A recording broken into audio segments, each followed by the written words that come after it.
Boa tarde, pessoal, ou boa noite. Nós vamos hoje dando continuidade às aulas, né, de fundamento de aritmética, né? Nós vamos estudar as funções sigma e os números perfeitos, né? São coisas relativamente bastante simples, né? E dentro desse contexto nós temos bastante coisa ainda em aberto, né, que necessita ainda demonstrações, tá certo? Então, ó, a primeira parte que nós vamos ver vai ser sobre a função sigma.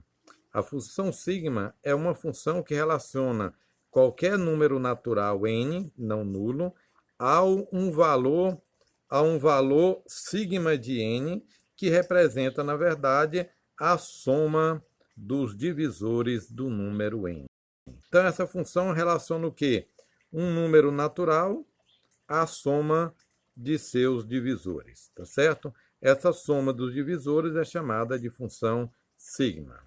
Por exemplo, aí, nós temos o número 12. O número 12 ele tem como divisor o número 1, 2, 3, 4, 6 e 12. Então, sigma de 12 vai ser 1 mais 2, mais 3, mais 4, mais 6, mais 12, que é 28.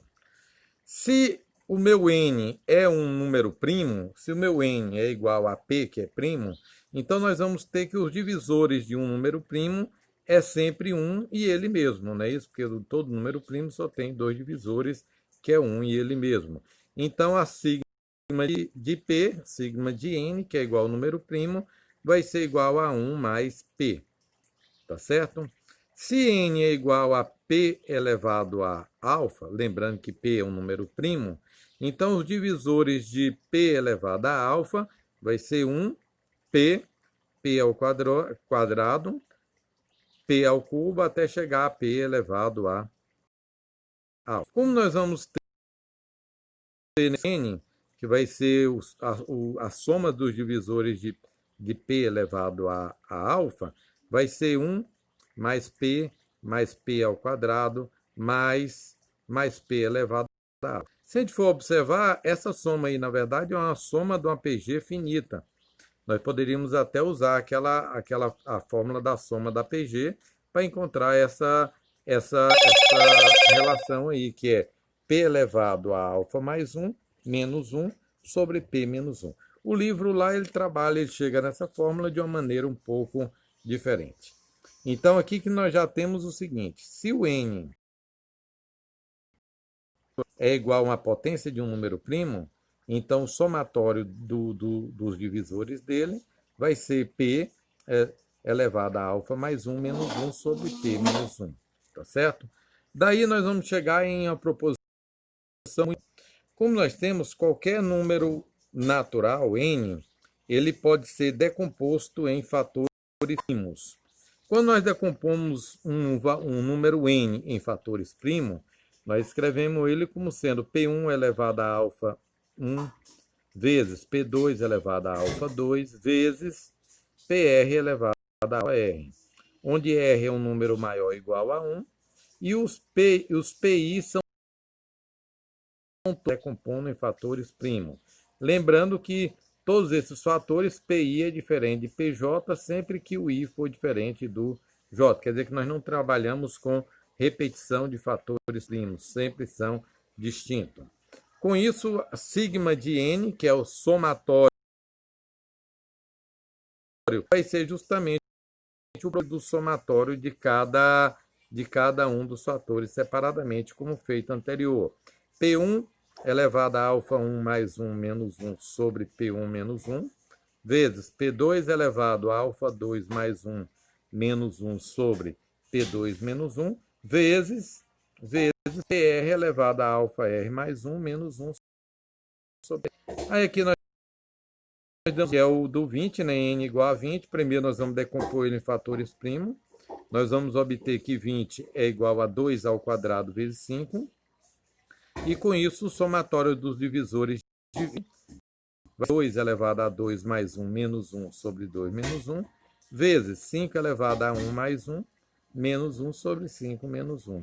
Cai 2 elevado a 2 mais 1 é 3, 2 elevado a 3 é 8, menos 1 é 7 sobre 1, e 5 é 5 ao quadrado, que dá 25, menos 1, que dá 24, dividido por 4, que vai dar 6. 7 vezes 6, 42. Então, a soma dos divisores do número 20 é igual a 42. Vocês podem até encontrar os divisores de 20, que não é muito difícil, somar e tirar a prova, entendeu? Com isso, agora, nós feito. Nós dizemos que um número natural ele é perfeito e ele é estudado desde a antiguidade, desde antes de Euclides, desde a época dos gregos, quando eles começaram, eles tinham uma obsessão por esses números perfeitos. Esses números perfeitos, na verdade, são números cuja soma dos divisores nele mesmo vai ser igual ao valor, ou a soma dos divisores é o dobro do seu valor. Por exemplo, que nem 6. 6 é um número perfeito. Quer dizer que a soma dos divisores dele vai ser o dobro dele. Então, a soma dos divisores vai ser igual a 12. Então, quer dizer que a soma dos divisores menos ele próprio é igual ao seu próprio valor. Divisores de 6, um exemplo, é 1, 2, 3 e 6. Vai dar 12, que é o dobro do seu valor. Esses números perfeitos, tá certo? E desde a antiguidade eles vêm tendo obsessão com relação a métodos e técnicas para encontrar esses números. Na verdade, até hoje não se sabe muita coisa sobre esses números, né? Os primeiros 4 números perfeitos já era conhecido pelos gregos desde a antiguidade, né? Que é o 6, o 28, o 496, o 8.128. Nos livros de Euclides, dos elementos de Euclides, ele já provava o seguinte, essa seguinte proposição: da k menos 1 é primo, com k maior que 1, então n, que é igual a 2 elevado a k menos 1, vezes 2 elevado a k menos 1, é perfeito. Isso aqui ele prova simples, lá no livro ele prova por absurdo, né? Ele supõe que ele não é perfeito e depois ele chega numa contradição, tá certo? Então, desde a época dos gregos já começaram a estudar, depois veio Euclides também.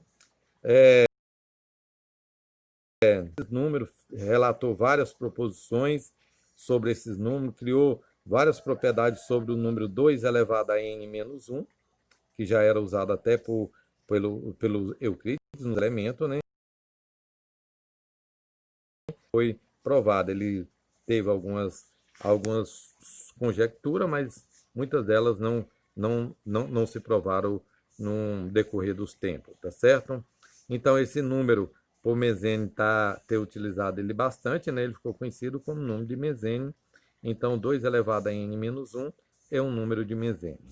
O que se sabe sobre esses números é se 2 elevado a n menos 1 é primo, então quer dizer que se 2 elevado a n menos 1 é primo, então n é primo. Mas se o n é primo, não quer dizer que 2 elevado a n menos 1 é primo. Então quer dizer que o n ser primo é uma condição necessária e não suficiente, tá certo?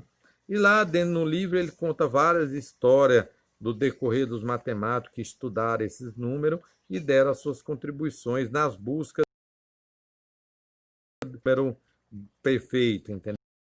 Então, antiguidade até o século XXI e até hoje ainda nós temos algumas conjecturas em aberta, tá certo? Envolvendo tanto os números perfeitos como os números de Mesene.